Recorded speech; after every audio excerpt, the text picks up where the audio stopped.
Namaste. How's it going?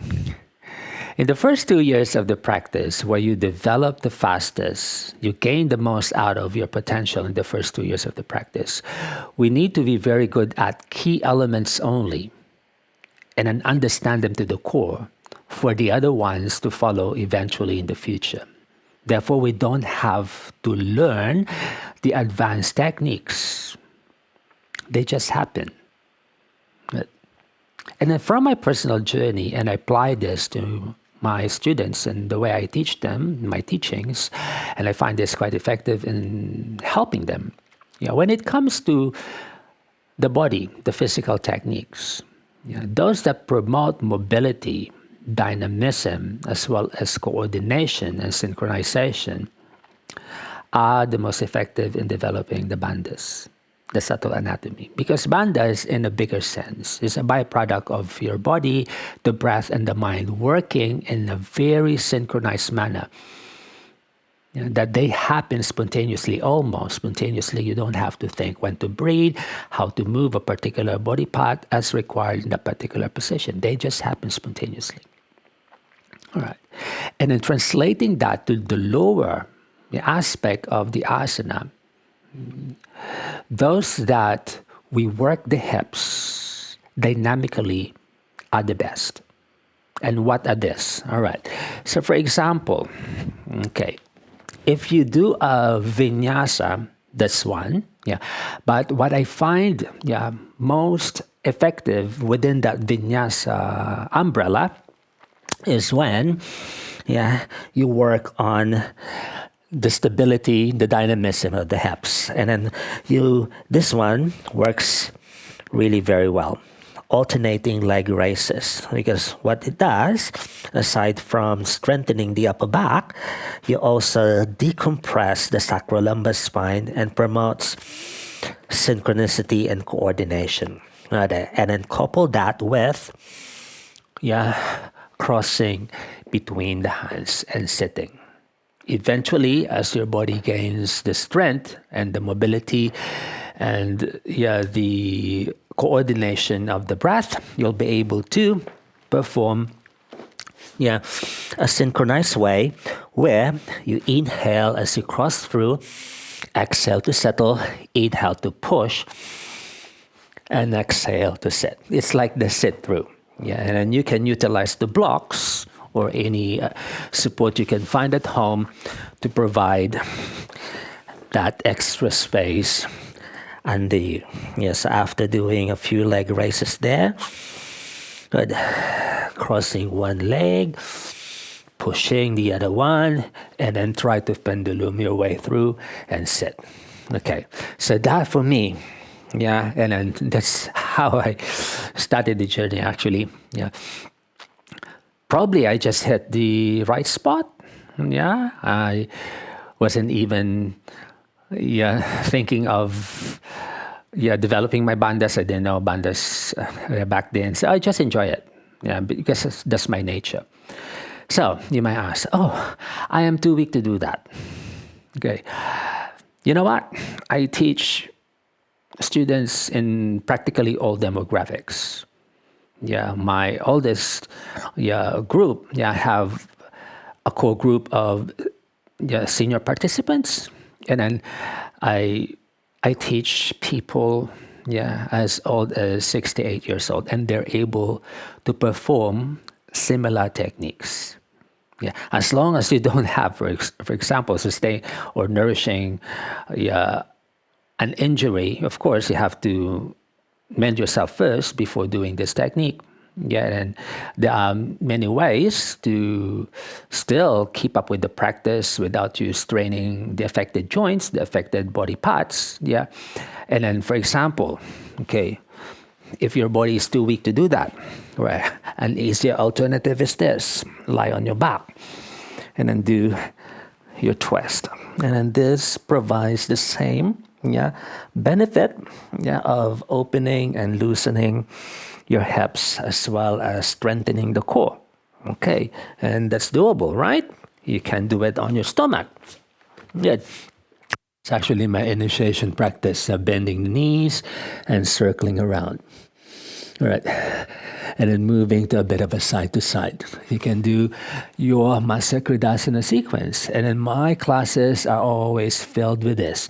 Yeah, if you've been following my teaching and then do my classes, this one is a very common technique that I teach. Right. So there are a variety of options you can choose from while you're developing the body. But eventually, in the future, this one really helps. All right. And sitting through. It may be a shallow technique of the physical body, but that's what I find really effective. Okay.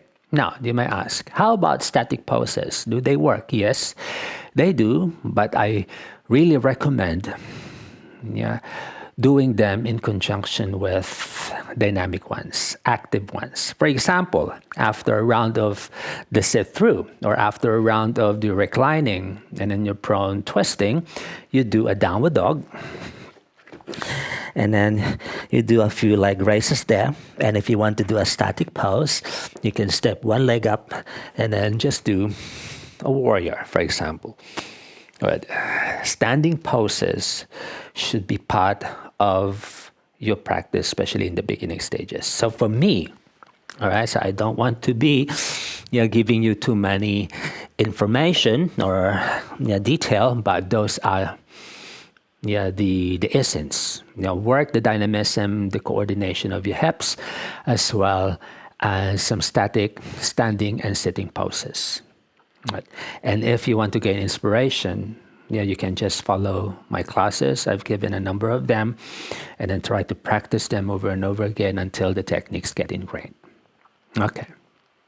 And then probably when your bandhas manifest, you won't be needing my guidance anymore because you will develop your own way of growing your practice. Okay, now, when it comes to breathing, pranayama, I know, again, this is another topic that's very confusing sometimes because of too much information available out there. Okay. So don't practice pranayama the first year of your journey. Just do the body, just practice the physical until they become light. And then second year of the practice, you might incorporate just two, okay? Two. One is actually not a pranayama, but shakarma. The first is the kapalbhati. Okay, so what I find so beneficial about the kapalbhati is that it dissolves the inertia of the mind. And then how can we incorporate the kapalbhati? You can practice kapalbhati while doing your asana. For example, after a dynamic asana, for example, after this, you just hold it still and then you practice the kapalbhati. 10, 20, that will suffice. Good. And then you do your next cycle, for example. And then you flow again. And then when you do a downward dog, do the kapalbhati again. Through, and then spread the kapalbhati through the duration of your practice. Okay, now, you can also do kapalbhati before your pranayama. Now, but the key pranayama that I'd like you to really grow is what we call the alternate nostril breathing. Or the Nadi Shodhana. Yes, I've given a number of tutorials that will last many years for you to follow and practice with.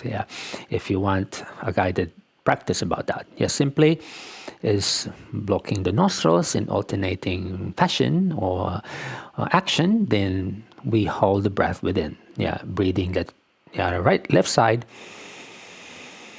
and then sustaining the breath. Probably you start with 4 seconds retention. And then changing, exhale through your right, inhale right side, holding that breath again for the same duration and exhale, and then just do that. The first stage, 15 minutes, 10 minutes, and then try to grow that one for 3 months, and then adding on the number or the length of the retention from number 4 doing number 8 after 6 months or 3 months would be very easy to sustain, I tell you. You'll be surprised.